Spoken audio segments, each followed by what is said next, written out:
రెండవ అధ్యాయం, యోహాను సువార్త 2వ అధ్యాయము 15వ వచనాన్ని చదువుకుంటాం. యోహాను సువార్త 2:15వ వచనాన్ని అందరము కలిసి మనము చదువుకునే వారంగా ఉంటాం. త్రాళ్లతో కొరడాలు చేసి గొర్రెలను ఎడ్లన్నింటినీ దేవాలయం నుండి తోలివేసి రోకలు మార్చి వారి రోకలు చల్లివేసి వారి బల్లులు పడద్రోసి. దేవుడు ఈ వాక్యమును మన కొరకు ఆశీర్వదించును గాక. యోహాను సువార్త 2వ అధ్యాయంలో యేసు ప్రభువారు పరిచర్య ఆరంభిస్తూ వచ్చాడు. పరిచర్య ఆరంభిస్తున్నటువంటి సమయంలో ఆయనకి కోపం వచ్చింది. యేసు ప్రభువారికి కోపం వచ్చింది. మత్తయి సువార్తలో 11:29 యేసు ప్రభువారు ఏమన్నాడు? నేను సాత్వికుడును, దీన మనస్సు గలవాడు. కాబట్టి యేసు ప్రభువారు ఎలాంటి వాడు అని అంటే సాత్వికుడు. అందుకని యేసు ప్రభువారిని మరి ఆరాధనలో మనం చూస్తూ వచ్చాం. ఆ బండ్రౌతులు అరచేతులతో కొట్టినా కూడా మౌనంగా ఉన్నాడు. నిన్ను గుద్దిన వాళ్ళు ఎవరో చెప్పు అని హేళన చేస్తూ ఉంటే మౌనంగా ఉన్నాడు. తండ్రి, మీరేం చేస్తున్నారు, వీరిని క్షమించు అన్నాడు. అయితే ప్రభు కోపం వచ్చింది. అంత ప్రేమ కలిగిన దేవుడు, అంత సాత్వికం కలిగిన దేవుడు. అయితే ఆయన కోపం వచ్చింది. కోపం వచ్చి ఆ దేవాలయంలోనికి వెళ్ళినప్పుడు అక్కడ జరుగుతున్నటువంటి అన్యాయము, అక్రమాన్ని చూసి ఆయన కోపం వచ్చేసి ఏం చేశాడంట? తాళ్లతో కొరడాలు చేసి అవన్నిటిని తోలివేసినట్లుగా చూస్తాం. మనము ఈ దినము ప్రభు మనను సమీపిస్తూ ఉండగా దేవుని యొక్క కోపము అనే మాటను గురించి మనం, దేవునికి ఎందుకు కోపం వస్తుంది, ఆయన కోపపడిన సందర్భాలు ఏమేమి ఉన్నాయి, ఏవే విషయంలో ఆయన కోపపడుతూ వచ్చాడు అనేది మనం గమనిస్తే మరి దేవుడు కోపపడిన సందర్భాలు చాలా ఉన్నాయి. అందుకని కీర్తనాకారుడు 90వ వచనంలో ఆ మాట అన్నాడు. ఏమన్నాడు? నీ ఉగ్రతను భరించుచూనే మా దినములన్నీ గడిపితిమి అంటాడు. కాబట్టి ఆయన కోపంతో మన దినాలన్నీ గడుపుతూ ఉన్నాం ఇప్పుడు దాకా కూడా. అయితే ఎందుకు ఆయనకు అంత కోపం వస్తుంది, ఎందుకు మన మీద ఆయన కోపము అని అంటే, రోమీలకు రాసిన పత్రికలో ఒక మాట చదవండి. 2వ అధ్యాయం, రోమీలకు రాసిన పత్రిక 2వ అధ్యాయము 8వ వచనం. 2:8. అయితే భేదములు పుట్టించి సత్యమునకు లోబడక దుర్నీతికి లోబడు వారి మీదకి దేవుని ఉగ్రతయు రౌద్రమును వచ్చెను. కాబట్టి ఎందుకు ఆయన కోపం వస్తుంది అని అంటే, సత్యమునకు లోబడక, దేవుని వాక్యమునకు లోబడక, దేవుని వాక్యమునకు విధేయత చూపక, అందుకని ఆయన కోపం వస్తూ ఉంది.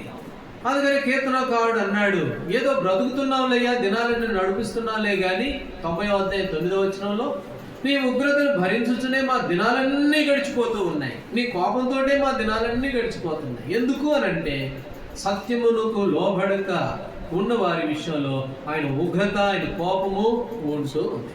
కాబట్టి యేసు ప్రభువారు కోపపడ్డాడు. సరే, దేవుడు కోపపడిన సందర్భాలు ఎక్కడెక్కడ ఉన్నాయి, ఏ విషయంలో ఆయన కోపపడ్డాడు అనేది ఒక 2-3 సంగతులుగా మనం దేవుని వాక్యంలో మనం చూస్తాం. చిన్న ప్రార్థన చేసుకుంటాము. ప్రేమ కలిగిన మా తండ్రి, మీకు వందనాలు. సమయంలో మీ వాక్య భాగంలోనికి మేము వెళ్తున్నాం, సహాయపడండి. మీ దాసునైన నన్ను బలపరచుము. మరి సంఘక్షేమం కొరకై కొన్ని వాక్యములు మీరు దయచేయండి ప్రభువా.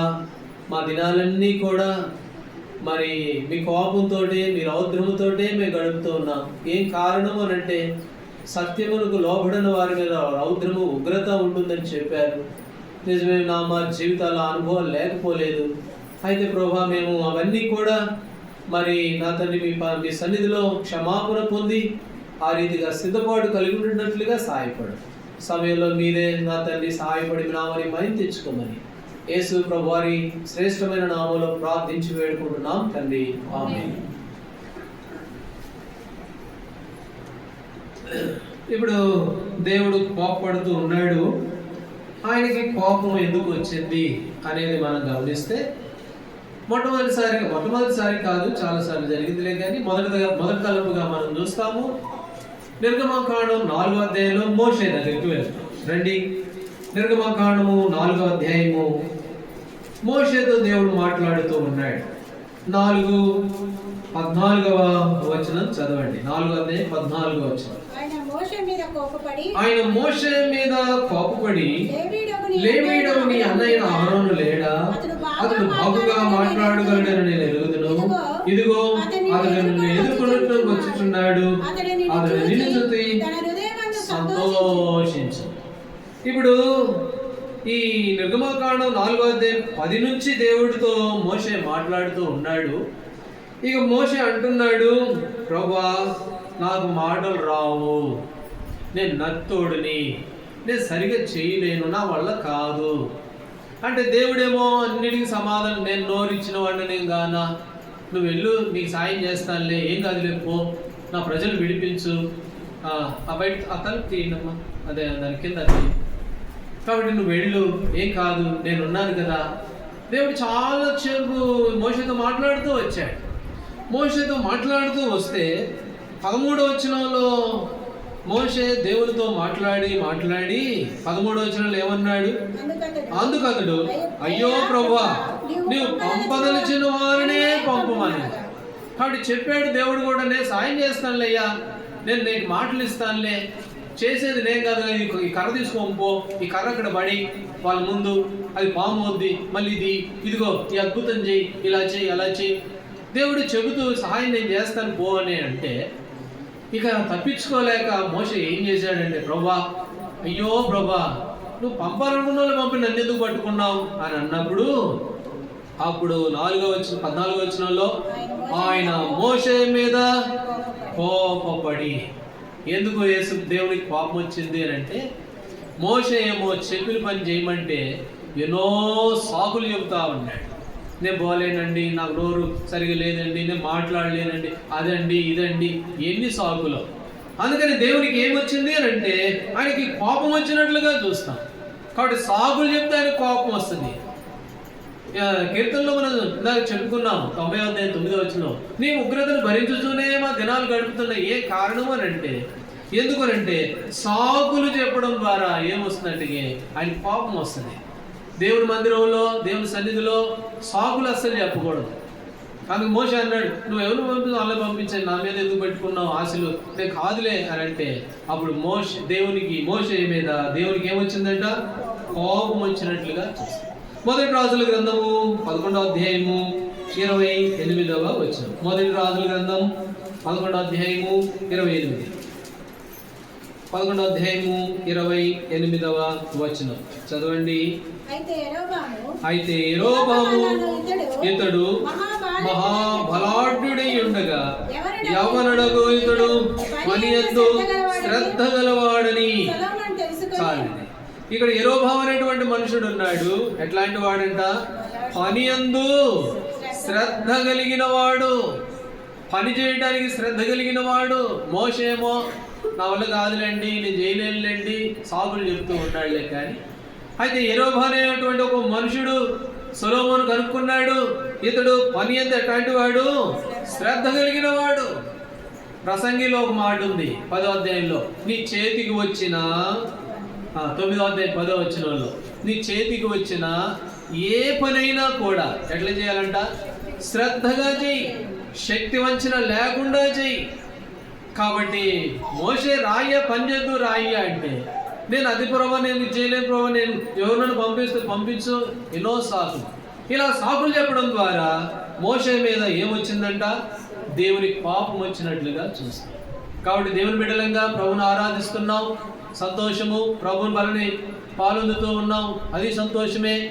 అయితే ప్రభు పనిలో ఒకవేళ సాగులు చెబుతూ, ప్రభు పనిలో మరి శ్రద్ధ లేని వాళ్ళంగా, అయితే శ్రద్ధగా పని చేయకుండా ఒకవేళ ఉంటే మన మీద కూడా దేవునికి కోపం ఉంటుందన్న సంగతి మనం జ్ఞాపకం చేసుకోవాలి. అందుకని ఇక్కడ మోషే మీద కోపం వచ్చింది. దేవుడు చెప్పాడు, యేసు ప్రభువు చెప్పాడు యోహాను సువార్త 9వ అధ్యాయంలో, రండి, యోహాను సువార్త 9వ అధ్యాయము 4వ వచనం. 9:4 చదవండి. పగలున్నంత వరకు నన్ను పంపిన వారి క్రియలు మనం చేయుచుండవలెను. రాత్రి వచ్చుచున్నది, అప్పుడు ఎవడును. కాబట్టి పగలు, రాత్రి వస్తుంది, అది సమీపంగానే ఉంది. అప్పుడు ఎవడు కూడా ఏం చేయాలంట? అప్పుడు చేద్దామన్నా చేయలేడు. అందుకనే శక్తి ఉన్నప్పుడే, అందుకనే బలం ఉన్నప్పుడే మరి ప్రభు కొరకు పని చేయవలసిన వారు. రాత్రి వస్తుంది, ఒక దినం వస్తుంది, ఆ దినాన్ని నువ్వు చేద్దామన్నా కూడా చేయలేవు. అందుకనే అయితే పని విషయంలో శ్రద్ధ కలిగిన వారుగా, ఒకవేళ ఈ పని విషయంలో మోషే అన్నాడు, ఇప్పుడైతే నీకు బలం ఉందయ్యా. అయితే మోషేకు ఒక మంచి లక్షణం ఉంది. మోషే ద్వితీయోపదేశకాండం 33వ అధ్యాయంలో మోషే చచ్చిపోయేసరికి 120 సంవత్సరాల వయసులో చనిపోయాడు. మోషే సత్తు తగ్గలేదంట. ఆరంభంలో ఎంత బలం ఉందో అంతే బలం ఉంది. దుష్టుమాంద్యం రాలా, కళ్ళు దుష్టుమాంద్యం రాలేదు, సత్తు తగ్గి పని చేస్తాడు, బాగా పని చేశాడు. అందుకనే దేవుడు ఆయన పిలిచాడు. నేను రాలేనులే ప్రభాటు, కాదు కదా, నువ్వే నాకు కావాలి, నీ సత్తువు తగ్గదు, నువ్వు బలంగా పని చేస్తావు, పని ఎందు నువ్వు శ్రద్ధ కలిగిన వాడివి అని చెప్పి ఏరుకోరి మరి మోషేని ఏర్పాటు చేస్తున్నాడు. కాబట్టి మోషే ఏమో కొన్ని సాకులు చెప్తూ వచ్చాడు. అందుకనే మోషే జీవితంలో ఏమొచ్చింది? దేవుని కోపం మోషే మీదకి వచ్చినట్టుగా చూస్తాం. ఈనాడు లోకంలోంచి దేవుడు మనల్ని ఏర్పాటు చేసుకున్నాడు, లోకంలోంచి మనల్ని ప్రత్యేకించుకున్నాడు మోషే వలె.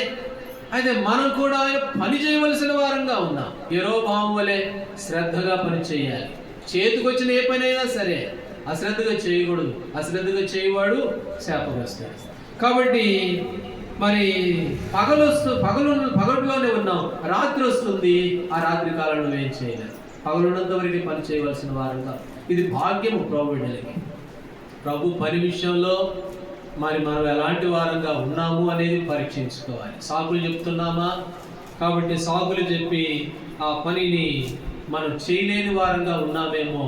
ఒకసారి దేవుని పని విషయంలో, దేవుని మందిరం విషయంలో, దేవుని మరి పరిచర్య విషయంలో ఎలాంటి వారంగా ఉన్నాము అనేది మనం జ్ఞాపకం చేసుకోవాల్సిన వారంగా ఉన్నాం.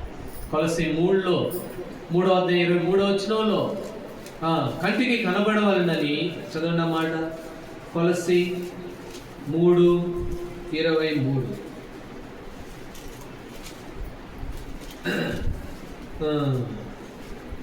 అది మనుషుల నిమిత్తము కాక, 23, 24 కలిసిపోయి ఉన్నాయి. అది మనుషుల నిమిత్తము కాక ప్రభు నిమిత్తమని మనపూర్తిగా చేయుడి. ఇప్పుడు మనుషుల నిమిత్తం కాదు. కాబట్టి చేసే పని మనుషుల కొరకు కాదు. ఎవరి కొరకట? దేవుని కొరకు. అది ఎట్లా చేయాలి? మనస్ఫూర్తిగా చేయాలి. కొంతమంది ఏం చేస్తారంటే, కొంతమంది నేను చేయను, నేను రాను, నేను పోను, నేను చేయను, అది మనుషులకు చేస్తున్నాను అనుకుంటా. లేదు, దేవునికి చేస్తున్నాం. అందుకని మనస్ఫూర్తిగా చెయ్యి. కాబట్టి వాళ్ళు నన్ను గౌరవించరండి, వాళ్ళు నన్ను పిలవరండి, వాళ్ళు చేయరండి, అందుకని నేను చేయలేపో అంట. సాకులు చెప్తా ఉంటాం. ఏయో సాకులు, చేయడానికి ఇష్టం లేక ఏయో సాకులు. అందుకనే దేవుని కోపం, ఆయన ఉగ్రత పరిస్థితినే మన కుటుంబాలు, మన జీవితాలు గడపాల్సిన పరిస్థితి. ఏం కారణం అంటే సత్యానికి లోబడట్లా. కాబట్టి ఏవో కారణాలు చెప్పుకుంటాం, మోసే చెప్పుకున్నట్టు ఏ సాకులు చెప్పుకున్నాం. నాకు అది ఉంది ప్రభా, నేను ఇది ఉంది, వాళ్ళు నన్ను సరిగ్గా చూడరు, వాళ్ళు నన్ను పట్టించుకోరు, నన్ను ప్రేమించరు, అజ్జేరు ఇచ్చారు, నేను అందుకని నేను పట్టించుకోను, నేను చెయ్యను. ఇక కారణాలు సాకులు. అయితే ఈ సాకులు చెప్పడం ద్వారా మోసే మీదకి ఏమొచ్చింది? ఆయన కోపం వచ్చినట్లుగా చూస్తాం. కాబట్టి నీ జీవితంలో, మన జీవితాల్లో ఆత్మీయంగా దేవుని మందిరం విషయంలో, దేవుని పని విషయంలో అందరూ ఏం చేస్తున్నారంట? వాళ్ళ సొంత కార్యాలే చూస్తూ ఉన్నారంట. యేసుక్రీస్తు కార్యమును చూడట్లా. అయితే ప్రభు కార్యం విషయంలో ఎలాంటి వారంగా ఉన్నాం? ఏవో సాకులు చెప్పుకుంటూ దేవునికి దూరం అవుతూ ఉన్నట్లయితే, దేవుని పనిని శ్రద్ధగా చేయని వాడుగా ఉంటే దేవుని ఉగ్రత మన మీద ఉంది అన్న సంగతి మనం జ్ఞాపకం చేసుకోవాల్సిన వారంగా. అందుకని ఇక్కడ చూస్తాము, పగలున్నంతసేపు పని చేయవలసిన వారంగా ఉన్నాం. అది మనుషుల నిమిత్తం కాదు. మనుషుల నిమిత్తం అనుకున్నామంటే పొరపాటు పడతాం. అయితే దేవునికే చేస్తున్నామని మనస్ఫూర్తిగా చేయాలంట. దేవునికే చేస్తున్నట్లుగా మనపూర్తిగా. దినవృత్తాంతములు కాదు. రండి, మొదటి దినవృత్తాంతములు 26వ అధ్యాయము 8వ వచనం. మొదటి దినవృత్తాంతములు 26:8. ఒబేదేదేవు కుమారులైన వీరును, వీరి కుమారులు, వీరి సహోదరులు 62 వారు పని చేయుటలో మంచి గట్టివారు. ఎవరంట వీళ్ళు? పని చేయడంలో ఎట్లాంటి వాళ్ళంట? గట్టివారు. లోక 10లో రాయబడింది పనివాడు. చదవండి అన్నమాట. లూకాసు వార్త 10:7. పనివాడు జీతములకు పాత్రుడు. కాబట్టి పని చేసేవాడు జీతానికి ఎవరట? పాత్రుడు. కాబట్టి నువ్వు పని చేస్తే జీతం ఇచ్చేది ఎవరు? ప్రభు. అంటే నువ్వు పని చేస్తే నువ్వు పాత్రుడే జీతానికి. అయితే ఒబేదేదేము ఇంట్లో ఉన్న పనివాళ్ళు వాళ్ళు ఎట్లాంటి వారట? మంచి గట్టి వాళ్ళు. కాబట్టి పని విషయంలో రాజీ పడిన వాళ్ళు కారు. పని విషయంలో శ్రద్ధ కలిగిన వాడు యెరోబాము. పని అంటే చాలు ఎంత శ్రద్ధ ఆయనకి. కాబట్టి మన పనులు కాదు, మన ఇంట్లో ఉన్న పనులు కాదు, దేవుని పని, దేవుని మందిరం. కాబట్టి మంచి గట్టి వాళ్ళంట, శ్రద్ధ కలిగిన వారంట. అట్లాంటి వారు జీతములకు ఎవరు? పాత్రులు. మోషేలాగా సాగులు చెప్పామనుకో దేవుని కోపం మన మీద ఉంటుంది. మోషే కంటే గొప్పలేం కాదుగా మనం. మోషే మీదే దేవుని కోపం వచ్చింది. ఎందుకు వచ్చింది? ఆయన ఏం తప్పు చేయలా. అప్పుడు కారణాలు చెప్పాడు. నా వల్ల కాదులేండి, నేను చేయలేదులేండి, వాళ్ళు అట్లాంటి వాళ్ళండి, వీళ్ళు ఎట్లాంటి వాళ్ళండి, నేను రానండి, నేను పోనండి, ఆ ఫరో నన్ను చూసాడు, నన్ను చంపుతాడండి, ఆయనకి నాకు పడదండి, అందుకే పారిపోయి వచ్చానండి. ఇట్లాంటి ఎన్నో కారణాలు ఉన్నాయి మోషేలో. వాటి కారణాలు సాకులు చెబుతూ ఉంటే మోషే మీద దేవుడు కోపడినట్లుగా చూస్తాం. వాటి మన జీవితంలో దేవుని పని విషయంలో వాళ్ళు అట్లా వీళ్ళు ఇట్లా ఏమైనా సాకులు చెప్పుకుంటూ ఆ పనిని నిర్లక్ష్యం చేస్తూ మరి శ్రద్ధ లేని వాళ్ళుగా ఉంటే దేవుని యొక్క కోపం మన మీద ఉంటుంది అన్న సంగతి జ్ఞాపకం చేసుకున్నాం. అకుల్లా ప్రిస్కిల్లా వారు వృత్తికి డేరాలు కుట్టువారంట. అపోస్తుల కార్యములు వారు ఏం చేస్తున్నారు? వారు కలిసి పని చేయుచుండిని రాయబడింది. కలిసి పని చేస్తున్నారు. వాళ్ళు చేసే పని ఏంటో తెలుసా? అనేకులు వాళ్ళ ఇంట్లో చేర్చుకొని దేవుని వాక్యాన్ని ప్రవర్తించి దేవుని గురించి విశదంగా విపులంగా వాళ్ళకి తెలియపరిచి వారు కొనసాగుతున్నారు సువార్త పనిలో. వాళ్ళ పనులు వాళ్ళు చేసుకుంటున్నారు, సువార్త పనిలో కూడా ఉన్నారు. పని విషయంలో చాలా మంచి గట్టివారు. అలాంటి వారి జీతమునకు ఎవరు అని అంటే పాత్రుడు. అయితే రోమాలో ఒక మాట ఉంది, ఈ మాట చదువుతాం. రోమీయులకు రాసిన పత్రిక 14:20. రోమీయులకు రాసిన పత్రిక 14:20 చదవండి. భోజనము నిమిత్తము దేవుని పనిని పాడు చేయకుడి. చాలు. ఏదో తాత్కాలికమైన వాటి కొరకాయి, ఏదో చిన్న చిన్న వాటి కొరకాయి దేవుని పనిని ఏం చేయొద్దు అని అంటే పాడు చేయొద్దు. పాడు చేస్తే దేవుని కోపం వస్తుంది. మోషే మీద దేవుని కోపం వచ్చినట్లుగా ఈ భాగంలో మనం చూస్తాం. ఎందుకు వచ్చింది మోషే మీద దేవుని కోపం అని అంటే శక్తి ఉంది మోషేకి, బలం ఉంది, సకల విద్యలో ప్రావీణ్యుడు, అన్నీ తెలుసు, అన్నీ బాగున్నాయి. ఆయన ఏం చేస్తున్నాడు? నా వల్ల కాదండి, ఇంకెవరు నన్ను చూసుకోండి, నాకు వాళ్ళకి పడదండి, ఫరోకి నాకు పడదండి, నేను ఆడికి పోనండి, కాబట్టి నేను చేయనండి. కాబట్టి సాకులు చెప్పుకుంటూ వచ్చాడు. అందుకనే 14 దేవుడు మోషే మీద కోపపడినట్లుగా చూస్తాం. కాబట్టి ఆ కోపం ఒకవేళ అయినాడు మన మీద ఉందేమో ఒకసారి పరీక్ష చేసుకుందాం.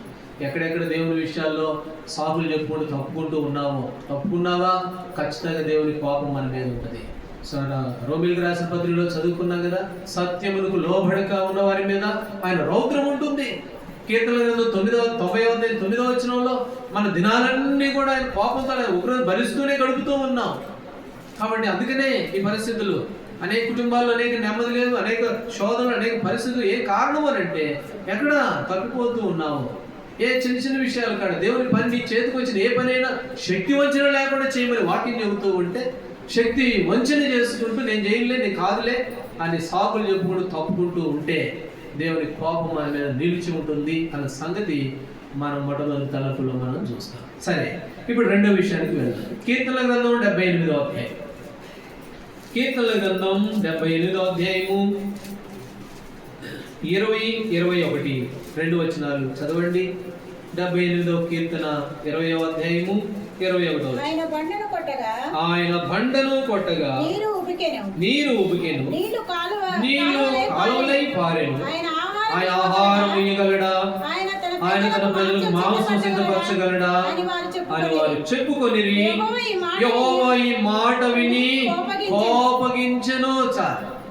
ఇప్పుడు రెండోది మరలా దేవుడు కోపం వచ్చింది. ఎందుకు వచ్చింది? సాకులు చెప్పినందుకు కోపం వచ్చింది. పని చేయకుండా ఏ కారణాలు చెప్పి తప్పుకున్నందుకు కోపం వచ్చింది. రెండోదిగా మళ్ళా కోపం వచ్చింది. ఎందుకు అని అంటే యెహోవా ఈ మాట విని కోపగించెను. ఏ మాట విని కోపగించాడు? వాళ్ళు అన్నారు, ఆయన ఆహారం ఇయ్యగలడా, ఆయన మరి మాంసం సిద్ధపరచగలడా? ప్రశ్న, అనుమానం, సందేహం. వాళ్ళకి సందేహం వచ్చింది. చేస్తాడా దేవుడు? అన్నం పెట్టగలడా మాకు అరణ్యంలో? ఈ అరణ్యంలో మాకు మాంసం చేయగలడా ఆయన? ఆయన వల్ల వద్దా? ఆయన శక్తిని తక్కువ అంచనా వేశారు. అందుకని ఆ మాట వినగానే దేవునికి ఏమొచ్చింది చెప్పండి? కోపం వచ్చింది. మత్తయి సువార్త 14వ అధ్యాయంలో సముద్రం మీద నడుచుకుంటూ, సముద్రంలో తుఫాను వచ్చింది, నడుచుకుంటూ వాళ్ళని రక్షించడానికి ప్రభు వచ్చాడు. చదవండి ఆ మాట. మత్తయి సువార్త 14వ అధ్యాయము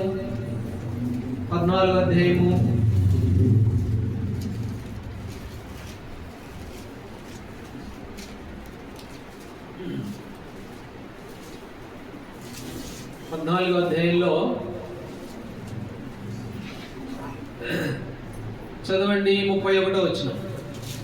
వెంటనే యేసు చెయ్యి జాపి అతను పట్టుకొని, అల్ప విశ్వాసి, ఎందుకు సందేహపడితివి?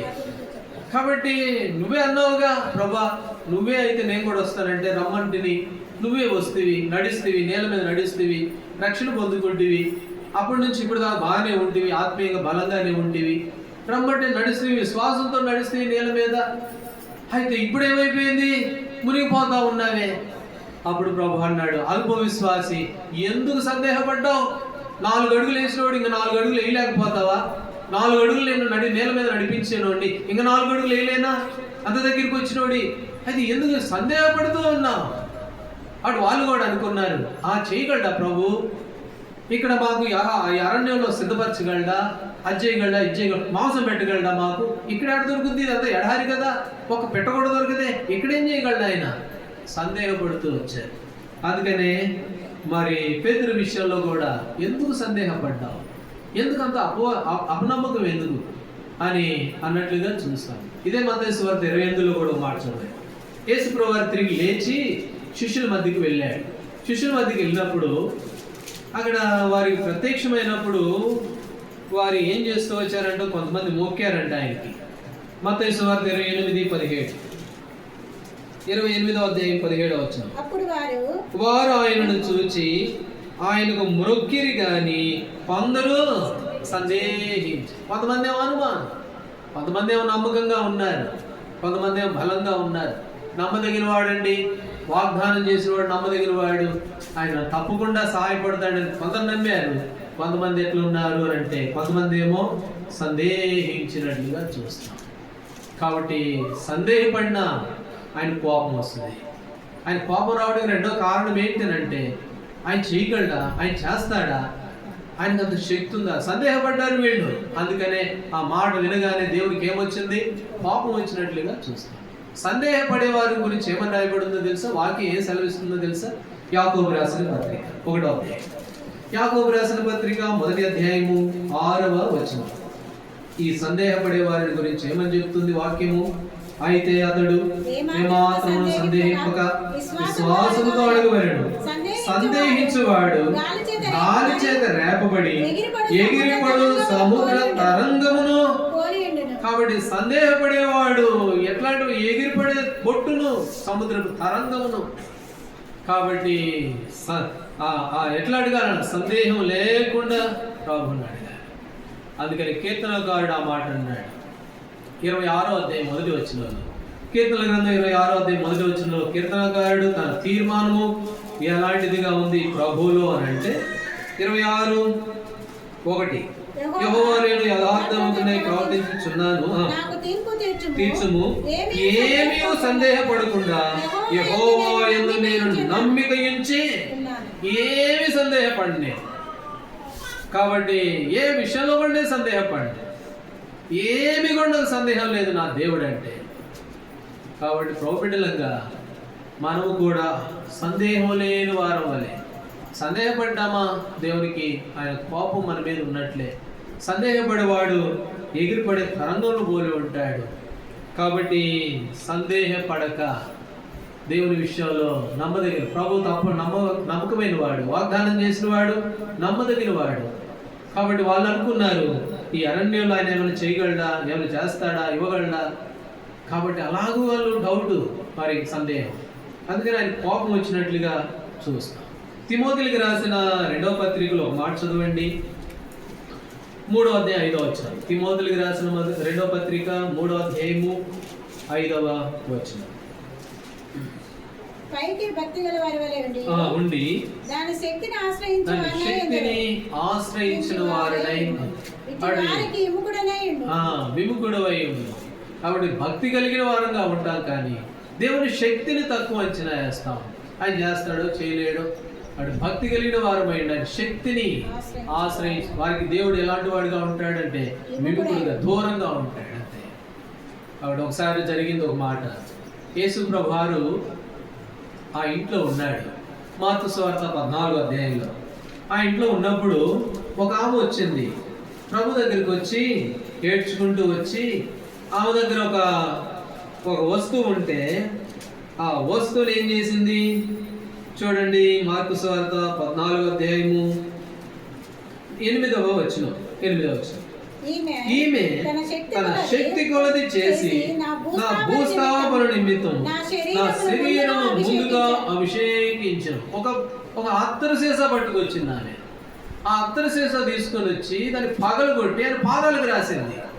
ఇప్పుడు అక్కడ ఉన్న వాళ్ళకి కోపం వచ్చేసింది. అక్కడున్న వాళ్ళకి కోపం వచ్చి ఆమె మీద కోపపడి, అరే ఏమి ఇంత విలువైన అత్తరు ఇది, ఇంత అత్తరుని నాశనం చేసావే, ఇంత అత్తరుని నువ్వు పారబోసావే అన్నట్లుగా. కాబట్టి ఆమె మీద కోపం వచ్చింది. ఆ అత్తరుని వెల కూడా రాయబడింది. ఆ దినాల్లోనే 160 రూపాయలు ఆ కింద రాయబడింది. వాడు విలువైన అత్తరు, ఇంత విలువైన అత్తర ప్రభు కొరకే ఆమె పారబోసేసింది. అప్పుడు ప్రభు ఏమన్నాడు, ఈమె తన శక్తి కొలది చేసింది అంతే.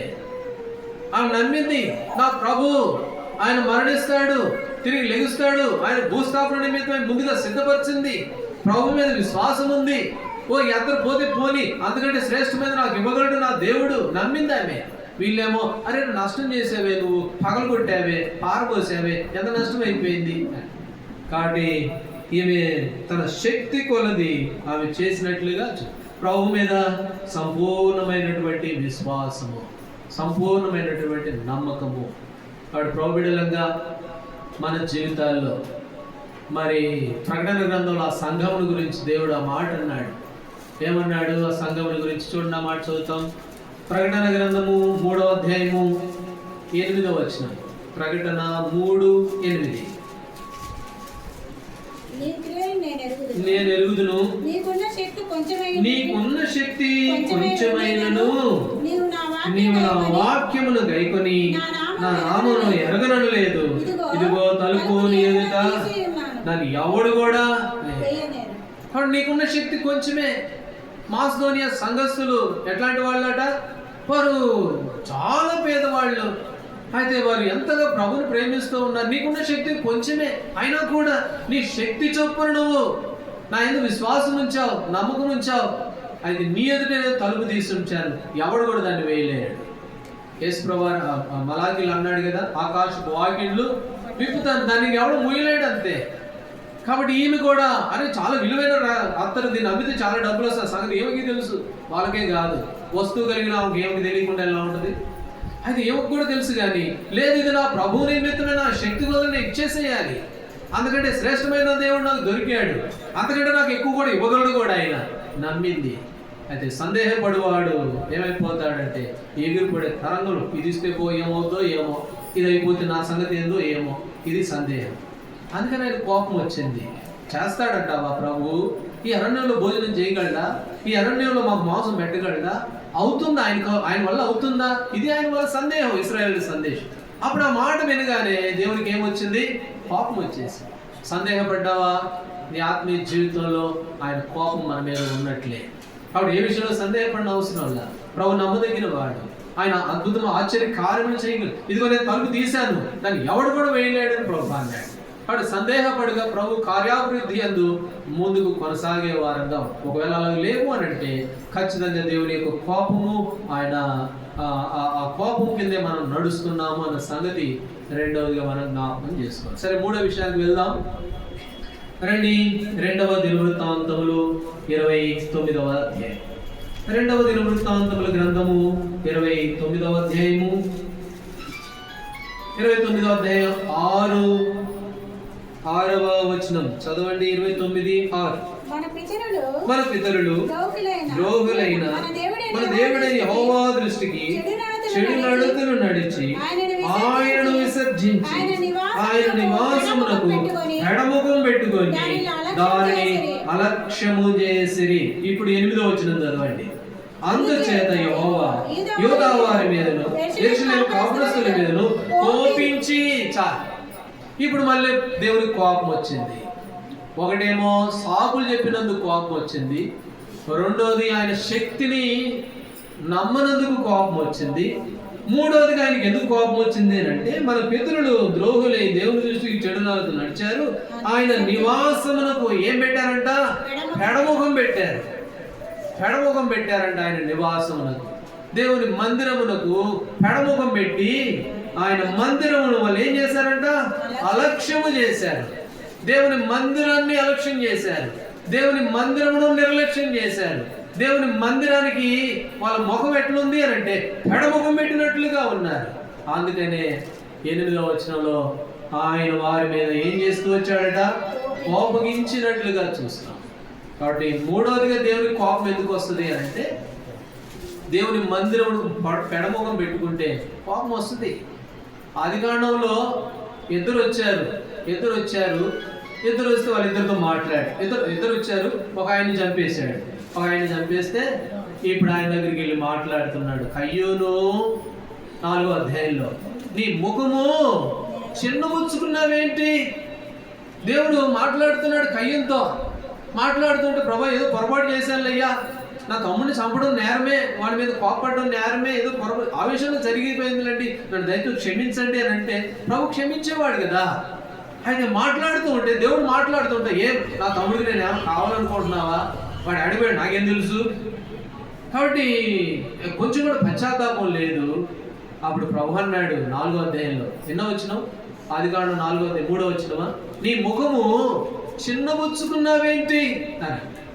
కాబట్టి దేవుని మందిరమునకు, ఆయన నివాసమునకు పెడముఖం పెట్టుకున్నారంట.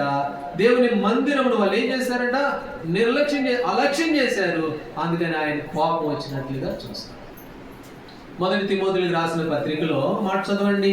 4వ అధ్యాయం 14వ వచనం. త్వరగా ముందుకు వెళ్ళిపోదాం, ఈ సమయం లేదు, నేను ఈ యొక్క తలంపులో ముగిస్తాను.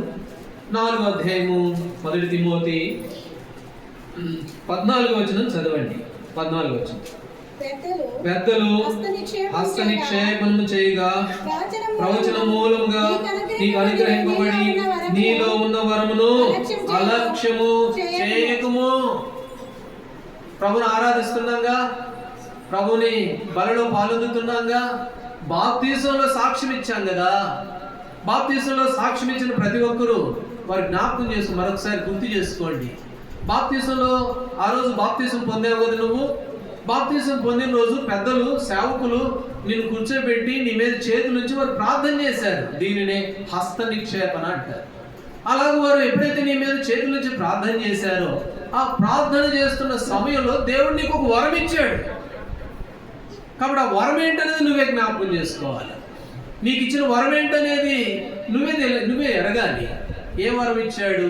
ప్రార్థన చేసే వరం ఇచ్చాడా? దేవుని మందిరంలో పరిచర్య చేసే వరం ఇచ్చాడా? దేవుని మందిరంలో అనేకులు స్వార్థ చెప్పే వరం ఇచ్చాడా? లేకపోతే అనేకులు సమకూర్చే వరం ఇచ్చాడా? కాబట్టి ఏ వరం ఇచ్చాడో అది నువ్వే జ్ఞాపకం చేసుకో ఇన్ని సంవత్సరాలు. అందుకని తిమోతితో అంటున్నాడు, పెద్దలు హస్త నిక్షేపణ చేయగా ప్రవచన మూలంగా నీకు అనుగ్రహింపబడి నీలో ఉన్న వరమును నువ్వు అలక్ష్యం చేయొద్దంతే. నీలో ఉన్న ఒక వరం ఉంది. బాప్తిసం పొందిన ప్రతి ఒక్కరికి దేవుడు ఒక వరం ఇచ్చాడు. ఆ వరం ఏంటనేది నువ్వే తెలుసుకోవాలి. నాకు తెలియదు. నాకు ఇచ్చిన వరం నేను చెప్పగలను. నీకు ఇచ్చిన వరం ఏంటో నువ్వే చూసుకో. మంచి ఉద్యోగంలో ఉండి ప్రభు పనులు సహకరించు అనే వరం ఇచ్చాడా? అది కూడా అదే. అనేకుల కొరకు కన్నీరు గార్చే వరం ఇచ్చాడా? అది కూడా. అయితే ఆయన అంటున్నాడు, నీలో ఉన్న వరమును నువ్వేం చేయొద్దు, అలక్ష్యం చేయొద్దు. వాళ్ళు ఏం చేశారంట, దేవుని మందిరానికి ఎడముఖం పెట్టి పెడముఖం పెట్టి వాళ్ళు దేవుని మందిరంలో నిర్లక్ష్యం చేస్తూ వచ్చారు. అందుకని దేవుని కోపం వాళ్ళ మీద వాళ్ళ మీద వచ్చేసింది కోపం. కాబట్టి ప్రభు బిడ్డలంగా, కాబట్టి మన జీవితంలో బాప్తిసం పొందాం, ప్రభుని ఆరాధిస్తున్నాం, బలలో పాల్గొందుతున్నాం. అయితే నువ్వు ఏ వరం నువ్వు పొందుకున్నావు? దేవుడు తప్పకుండా ఇచ్చాడు, ఆ రోజే ఇచ్చాడు, ఇప్పుడు కాదు ఇవ్వడం. ఆ రోజు పెద్దలు నీ మీద చేతులు పెట్టినప్పుడే నీకు ఒక వరం ఇచ్చాడు. అది ఏ వరం? ఆ వరమును ఏం చేయాలంట? అలక్ష్యము చేయకు. అలక్ష్యం చేస్తున్నావా? అటైతే దేవుని కోపం నీ మీద ఉంది. అందుకే ఇన్ని సంవత్సరాల్లో ఎన్నో పరిస్థితులు, దుఃఖము, వేదన, మా నిట్టూర్పులు, దినాలన్నీ అలాగే గడుపుతూ ఉన్నాం. చివరి దాకా వచ్చేసాం. అప్పటి నుంచి ప్రభు నమ్ముకుని కానీ ఇప్పటి వరకు కూడా ఏ శ్రమలు తగ్గలేదు, ఏ పరిస్థితులు తగ్గలేదు. అన్నిట్లో దుఃఖం, వేదన ఉంది. ఏ కారణం అని అంటే అలక్ష్యం చేస్తూ వచ్చావు నీ వరాన్ని. దేవుని మందిరాన్ని పెడముఖం పెట్టేశావు, నిర్లక్ష్యం చేశావు, సాకులు చెప్పుకుంటూ వచ్చావు, సందేహించావు ప్రభువుని. అందుకనే మన దినాలన్నీ ఇలా గడుపుతూ ఉన్నాం. ఇక్కడ అంటాడు, నీకు అనుగ్రహింపబడిన నీలో ఉన్న వరమును ఏం చేయొద్దు, అలక్ష్యము చేయొద్దు. 2 తిమోతి 1:6. 2 తిమోతికి రాసిన పత్రిక 1వ అధ్యాయం 6వ వచనం. ఈ హేతువు చేత 2 తిమోతి 1వ అధ్యాయం 6వ వచనం. ఈ హేతువు చేత నా హస్త నిక్షేపణ వలన నీకు కలిగిన దేవుని కృపావరము ప్రజ్వలింపజేయవలనని ప్రజ్వలింపజేయి. నీకు ఇచ్చిన వరాన్ని దాచిపెట్టుకోకు. దీపాన్ని మంచం కిందో కుంచం కిందో పెడితే ఏముండదు, వెలుతురు కనపడదు కదా. మత్తయి సువార్త 6వ అధ్యాయం 16వ వచనం. మనుషులు మీ దేవుని మహిమపరిచినట్లు మీ సత్క్రియలను మనుషులు ఎదుట ఏం చేయాలంట? ప్రకాశింపనీయండి, దాచిపెట్టుకో. నీలో ఉన్న వరమును ప్రజ్వలింపజేయి. కాబట్టి నీలో ఉన్న వరాన్ని నువ్వు నిర్లక్ష్యం చేసి అలక్ష్యం చేస్తే ఏమవుతాము అని అంటే ఆయన కోపం ఉంటుంది. కాబట్టి 3వదిగా మనం ఒకసారి పరీక్ష చేసుకోవాలి. అవును, చాలా సంవత్సరాలు అయిపోయింది కదా నేను బాప్తిసం పొంది, అసలు దేవుడు నాకు ఇచ్చిన వరం ఏంటన్నది నేను ఎరిగాను ఇప్పుడు దాకా. ఇది పరీక్ష చేసుకో. నీకు ఇవ్వబడిన వరం ఏంటిది? ఏ వరం ఇచ్చాడు దేవుడు నీకు? ఎవరికైనా దేవుని వాక్యం చెప్పే వరం ఇచ్చాడేమో, లేకపోతే ప్రార్థన చేసే వరం ఇచ్చాడేమో, లేకపోతే సేవకులకు సహకారంగా ఉండే వరం ఇచ్చాడేమో, మందిరంలో ఏదైనా పనిచేసే వరం, ఏ వరం ఇచ్చాడో. దేవుని కృపావరములు నానా విధములుగా ఉన్నాయి, బైబిల్లో ఉందిగా, చాలా రకాలుగా ఉంటాయి. అందులో ఏ రకమో నువ్వు పొందుతున్నావు అంటే ఆ వరాన్ని నువ్వు ఇప్పుడు దాకా నిర్లక్ష్యం చేస్తూ వచ్చావేమో, అలక్ష్యం చేస్తూ వచ్చావేమో. దేవుని మందిరములకు, దేవుని నివాసములకు వాళ్ళు ఏం పెట్టారు? పెడముఖం పెట్టారంట. నిర్లక్ష్యం. పెడముఖం అంటే నిర్లక్ష్యం. ఒక ఆయన ఉన్నాడు, మత్తయి సువార్త 25వ అధ్యాయం. ఒక ఆయన ఉన్నాడు, దేవుడు ఆయన పిలిచి 25వ అధ్యాయంలో, బాబు నువ్వు వచ్చి కొంచెం పని చేయను ఆయన అని నమ్మి ఆయనకు తలాంతి ఇచ్చిపోయాడు. 25వ వచనం, 25వ అధ్యాయము 25వ వచనం చదవండి. 25 గనుక నేను భయపడి వెళ్ళి నీ తలాంతును భూమిలో దాచిపెడితిని, ఇదిగో నీది నీవు తీసుకోమని. తిమోతి, హస్త నిక్షేపణ ద్వారా నీకు ఒక వరం ఇవ్వబడింది, అది నీలోనే ఉంది. ఆ వరాన్ని నువ్వేం చేయొద్దు, నిర్లక్ష్యం చేయొద్దు. నిర్లక్ష్యం చేస్తే కోపం వస్తుంది, దేవుని కోపం నీ మీద నిలిచి ఉంటుంది అని అంటే ఆ వరమును ప్రజ్వలించజేయమని దేవుని వాక్యం చెప్తూ ఉంటే, ఇక్కడ ఒక ఆయనకి ఇచ్చాడు ఒక వరం, ఒక తలాంతి ఇచ్చాడు. పోనాయన అందరు పనులు చేస్తూ ఉన్నారు, అందరూ వాళ్ళ వరాలని ఉపయోగిస్తున్నారు, నువ్వు కూడా ఈ వరం తీసుకోపో అంటే ఈ మనుషుడు ఏం చేశాడు? ఇప్పుడు ఏమన్నాడు 25వ వచనంలో, గనుక ఆయన వచ్చాడు, యజమానుడు వచ్చాడు మళ్ళీ ఒక రోజు వచ్చేది, బాబు నీకు ఇచ్చిన వరాన్ని ఏం చేశావు నాయన నువ్వు అంటే, ఇప్పుడు ఏమంటున్నాడు? గనుక నేను భయపడి. ఏమంటున్నాడు? అమ్మో నేను భయపడ్డానండి. భయపడితే ఆ పై వచనంలో ఏమన్నాడు చెప్పండి? 24వ వచనంలో 24. తర్వాత ఒక తలాంతు తీసుకుని వాడును వచ్చి, అయ్యా నువ్వు విత్తని చోట కోయేవాడును, చల్లని చోట పంట కూర్చుకున్నాడు వాడు నీవు కఠినుడు అని నేను ఎరుగుదును. ఇప్పుడు ఏమంటున్నాడు యజమానితో? నువ్వు సామాన్యుడు కాదు, అట్లాంటి మాటలు మాట్లాడి భయపడేవాడైతే మాట్లాడతాడా? నువ్వు చాలా కఠినుడివి, నువ్వు చలని చోట పంట కూర్చుకునేవాడివి, ఎన్ని మాటలు అన్నాడండి ఆ యజమానుడిని, ఎంతెంత మాటలు అన్నాడు. భయపడేవాడు ఇలా మాట్లాడతాడా? అయితే నీకు భయం లేదు, నిజంగా భయం లేదు. అయితే 25వ వచనంలో ఏమన్నాడు? నేను భయపడ్డాను అని అంటున్నాడు, కానీ వాస్తవంగా ఆయనంటే భయం లేదు. ఆయనంటే భయం ఉంటే అట్టెందుకు మాట్లాడుతాడు? నువ్వు కఠినుడివి. ఇప్పుడు ఆయన ఉన్నాడు యజమానుడు, ఆయన దగ్గర పోయి నువ్వు కఠినుడివి, నువ్వు అట్లాంటి వాడివి, ఇట్లాంటి వాడివి, నువ్వు చల్లకపోయినా సరే నువ్వు కూర్చుకుంటావు, నువ్వు సామాన్యుడు కాదని ఎవరైనా అంటారా? భయపడితే అట్లా అంటారు. అయితే ఇప్పుడు ఏమన్నాడు? నేను భయపడ్డాను. ఎందుకు భయపడ్డాడు అని అంటే పని చేయడానికి భయపడ్డాడు. ఇవ్వబడిన దీన్ని నేనాడ చేసేదిలే, దీన్ని నేనాడ రెండు చేసేదిలే, ఈ తలాంతి నేనాడ వినియోగించేదిలే, ఏదో పోతా ఉంటే సరిపోద్ది, ఆయన ఎందుకు ఇచ్చాడో ఇస్తే ఇవ్వని. కాబట్టి నిర్లక్ష్యమైన మనిషి, భయం లేదు, వాస్తవం భయం లేదు. అయితే ఏమంటున్నాడు? పేరుకేమో నేను భయపడ్డాను, ఇదిగో దాచిపెట్టాను, భూమిలో దాచిపెట్టాను, నువ్వే తీసుకో. ఆ తర్వాత ఆయన కోపడ్డాడు యజమానుడు, సోమరువైన చెడ్డరాశాడు, పో అవతలకి పో అన్నాడు. కాబట్టి ఇక్కడ మనం చూస్తాము, దేవుని మందిరమును అలక్ష్యము చేస్తే, నీకు ఇవ్వబడిన వరమును నిర్లక్ష్యము చేస్తే దేవుని కోపము మన మీద నిలిచి ఉంటుంది అన్న సంగతిని మూడవదిగా మనం జ్ఞాపకం చేసుకోవాలి. ఒక మాట చదివి ప్రార్థన చేసుకుందాం. ఇర్మియా గ్రంథం 2వ అధ్యాయం, ఇర్మియా గ్రంథం 2వ అధ్యాయము 27వ వచనం. ఇర్మియా గ్రంథం 2వ అధ్యాయము 27వ వచనం చదవండి. వారు నా తట్టు ముఖము త్రిప్పుకొనక వీపునే త్రిప్పుకొనేది. వారు నా తట్టు ముఖం తిప్పకుండా ఏం తిప్పుతున్నారంట? వీపునే తిప్పారంట. ఇక్కడ కూడా 2వ దినవృత్తాంతంలో వారు మన పితరులైన వారు దేవుని దృష్టికి చెడు దారితో నడిచి ఆయన నివాసమునకు ఎడముఖం పెట్టుకున్నారు. అయితే ఇర్మియా గ్రంథంలో మనం చూస్తాము, వాళ్ళు ఏం తిప్పారంట? ముఖం దేవుని వైపు తిప్పకుండా ఈ వీపు మాత్రం చూపించారు. కాబట్టి ఆయన కోపం రాకుండా ఎలా ఉంటుంది? దేవుని బిడ్డలంగా ఆరాధిస్తూ ఉన్నాం.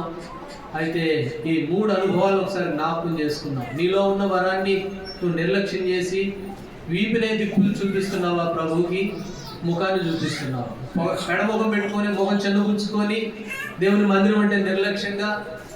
కాబట్టి ఆ నమ్మకమైన దాసుని వలె ఉన్నామని ఏదో ప్రభు ఆ రోజు ఆ దైవ సేవకుల్ని తల మీద చేతులు పెట్టి ప్రార్థన చేస్తే ఒక వరం దేవుడిని నమ్మి ఇచ్చాడు. అది ఏ వరం అనేది అది వ్యక్తిగతంగా మనం పరీక్ష చేసుకోవాలి. ఆ వరాన్ని నిర్లక్ష్యం చేస్తూ వచ్చావా? భూమిలో దాచిపెట్టావా? అంటే దేవుడు అంటే భయం కాదు, చేయడానికి సోమరుడు, పని చేయడానికి సోమరితనం వచ్చి అయ్యా నాకు భయం వేసిందండి మీరంటే భయపడేవాడైతే అలా ఎందుకు ప్రవర్తిస్తాడు? ఎట్టబడితే అట్లా ఎందుకు మాట్లాడతాడు? నిజంగా దేవుని భయం ఉంటే, ఆయన వరం అంటే భయం ఉంటే మనం ఇన్ని రోజులు నిర్లక్ష్యంగా ఎలా ఉండగలం? కాబట్టి వాళ్ళు వీపును మాత్రమే చూపించారంట, దేవుని సన్నిధికి ముఖాన్ని చూపెట్టారు.